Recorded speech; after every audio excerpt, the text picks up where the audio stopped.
নজর রাখবো পরবর্তী সংবাদে। দিল্লিতে বাংলাদেশের নতুন হাই কমিশনার হয়ে এলেন রিয়াজ হামিদুল্লাহ।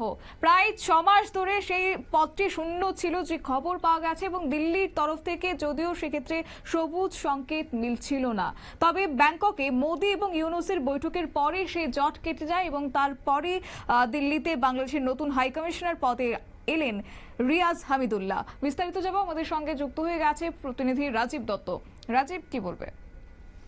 দেখো, প্রথমেই বলি যে 6 মাস ধরে দিল্লিতে বাংলাদেশের কোনো হাই কমিশনার ছিল না, এবং মূলত জানো যে বাংলাদেশের সঙ্গে আমাদের সম্পর্ক অত্যন্ত খারাপ হয়ে গেছিল। সেই কারণেই বাংলাদেশ থেকে যিনি হাই কমিশনার হয়েছেন তিনি কিন্তু তাকে দিল্লি অ্যালাউ করছিল না কোনো কারণে, বা দিল্লি এই বিষয়টা সবুজ সংকেত দিচ্ছিল না। তো মোদি এবং ইউনূসের বৈঠকের পরেই জট কাটে, এবং গতকাল সন্ধ্যায় রিয়াজ হামিদুল্লাহ, যিনি প্রথম নতুন বাংলাদেশের হাই কমিশনার হিসেবে দায়িত্ব নিয়েছেন গতকাল, তিনি যেটা এর আগেও তিনি ভারতে কাজ করেছেন, ভারতের কূটনীতিক হিসেবে তিনি বাংলাদেশ হাই কমিশনে কাজ করেছেন। তাকে তার নিয়োগ দেওয়া হয়েছিল, কিন্তু গত ফেব্রুয়ারি মাসেই তাকে নিয়োগ করা হয়েছিল, এবং সেই বিষয়টা কিন্তু বিদেশ মন্ত্রককে জানিয়েছিল বাংলাদেশ সরকারের অন্তর্বর্তী সরকারের তরফ থেকে। কিন্তু আমাদের সরকার, বিদেশ মন্ত্রক এই নিয়ে সবুজ সংকেত দিচ্ছিল না। সেই কারণে কিন্তু তিনি এখানে আসতে পারছিলেন না, কারণ এই যে দেশে যাবেন সেই দেশে একটা অনুমতি লাগে, কিন্তু সেই অনুমতি না হওয়ার ফলে কিন্তু রিয়াজ হামিদুল্লাহ তিনি আসতে পারছিলেন না। তো গত জানো যে 4 এপ্রিল ব্যাংককে ইউনূস এবং নরেন্দ্র মোদীর মধ্যে বৈঠক হয়। সেই বৈঠকের বিষয়টা ওঠে, এবং তারপরেই জটটা কাটে, এবং তারপরেই দেখা যায় যে গতকাল সোমবার বাংলাদেশের হাই কমিশনার রিয়াজ হামিদুল্লাহ তিনি দিল্লিতে আসেন এবং তিনি কাজে যোগ দেন। এর আগে যিনি এখানে বাংলাদেশের হাই কমিশনার ছিলেন মুস্তাফিজুর রহমান, তাকে অক্টোবর মাসে কিন্তু উইথড্র করে নেন। 1 অক্টোবর তাকে বাংলাদেশের অন্তর্বর্তী সরকার তাকে প্রত্যাহার করে নেন। তিনি হাসিনা সরকারের আমল থেকেই তিনি ছিলেন, এবং যার ফলে কিন্তু নতুন করে কোনো এখানে কাউকে পাঠাননি বাংলাদেশের অন্তর্বর্তী সরকার।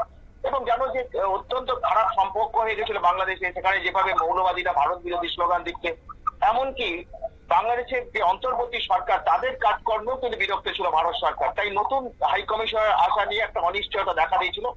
শেষমেশ সেই অনিশ্চয়তা কাটে, এবং তিনি বাংলাদেশের হাই কমিশনার তিনি যোগ দিয়েছেন, দিল্লিতে এসছেন। অত্যন্ত যেটা বলা হচ্ছে যে রিয়াজ হামিদুল্লাহ তিনি অত্যন্ত কৃতি অফিসার বলে দাবি করা হচ্ছে। তিনি আলিগড় মুসলিম বিশ্ববিদ্যালয়ে আমাদের এখান থেকে তিনি পড়াশোনা করেছেন, পরবর্তীতে ঢাকা বিশ্ববিদ্যালয়ে পড়েছেন, এবং ইন্ডিয়ান ফরেন সার্ভিসের তিনি 1995 সালে বাংলাদেশ ফরেন সার্ভিসে ইন্ডিয়ান ফরেন সার্ভিস বলছি, বাংলাদেশ ফরেন সার্ভিসের 1995 সালের ব্যাচ তিনি। এছাড়া যেটা তিনি এর আগে শ্রীলঙ্কা এবং নেদারল্যান্ডে বাংলাদেশের হাই কমিশনার হিসেবে কাজ করেছেন, এবং যেটা বলা হচ্ছে যে তিনি অত্যন্ত গুণী একজন অফিসার। কিন্তু যেহেতু তাকে নিয়োগ করা হয়েছিল গত ফেব্রুয়ারি মাসেই তাকে বাংলাদেশ নিয়োগ করে, কিন্তু তাকে এখানে তিনি আসতে পারছিলেন না, যেহেতু ভারত সরকার কোনো অনুমোদন দেয়নি। শেষমেশ এই জটটা কাটে এবং তিনি দায়িত্ব নিয়েছেন, এবং বাংলাদেশ ফরেন সার্ভিসের 1995 সালের এই অফিসার, তিনি ভারতের সঙ্গে তার সম্পর্ক ভালো, এবং ভারতেও তার সঙ্গে ভারত তাকে পছন্দ করে। এখন দেখা যাক তিনি কিভাবে ভারতের সঙ্গে সম্পর্ক বাড়ান, কারণ ইউনূসও চাইছেন, এখন ইউনূসও বুঝতে পারছেন যে ভারতের সঙ্গে সম্পর্ক যদি না ভালো হয় তাহলে পরবর্তী ক্ষেত্রে তাকে অনেক সমস্যায় পড়তে হবে, এবং সেই জন্য ভারত এমন একজন হাই কমিশনারকে বাংলাদেশ পাঠালো যার সঙ্গে ভারতে যিনি কাজ করার অভিজ্ঞতা রয়েছেন, ভারত তাকে পছন্দ করে। এবং আমি বললাম যে তিনি আমাদের এখানকার ইউনিভার্সিটি আলিগড় মুসলিম বিশ্ববিদ্যালয় থেকে পাশ করেছেন, তাই ভারত সম্পর্কে তিনি জানেন।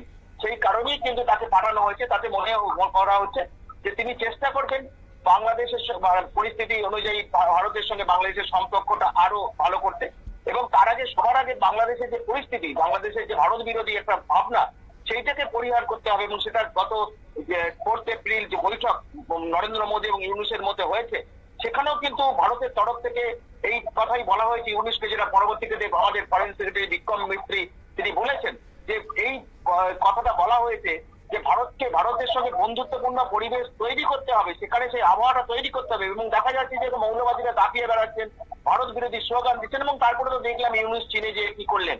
অর্থাৎ বন্ধুত্ব হতে গেলে তার সেই সম্পর্কটা তৈরি করতে হবে, এবং আশা করা যায় যে রিয়াজ হামিদুল্লাহ বাংলাদেশের নতুন যিনি হাই কমিশনার হয়ে এলেন, তিনি চেষ্টা করবেন যে ভারতের সঙ্গে বাংলাদেশের সম্পর্কটা যে ভালো হয়, এবং ইউনূসও চেষ্টা করবেন যে বাংলাদেশকে ভারতের বন্ধু হিসেবে গড়ে তুলতে, এই আশা করা যায়।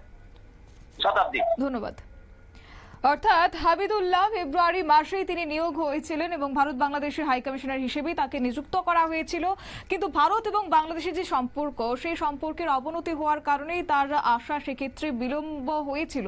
যদিও এরপর আজকের যে আপডেট, তার আগমন দিল্লিতে, তাকে কেন্দ্র করে সাম্প্রতিক সময়ে মোহাম্মদ ইউনূস এবং প্রধানমন্ত্রী নরেন্দ্র মোদীর যে বৈঠক, তারপরে তার আগমন একটা ইতিবাচক ফলাফল হিসেবে দেখছেন ওয়াকিবহাল মহল। নিয়ে নিচ্ছে ছোট্ট একটি বিজ্ঞাপন বিরতি, সঙ্গে থাকুন।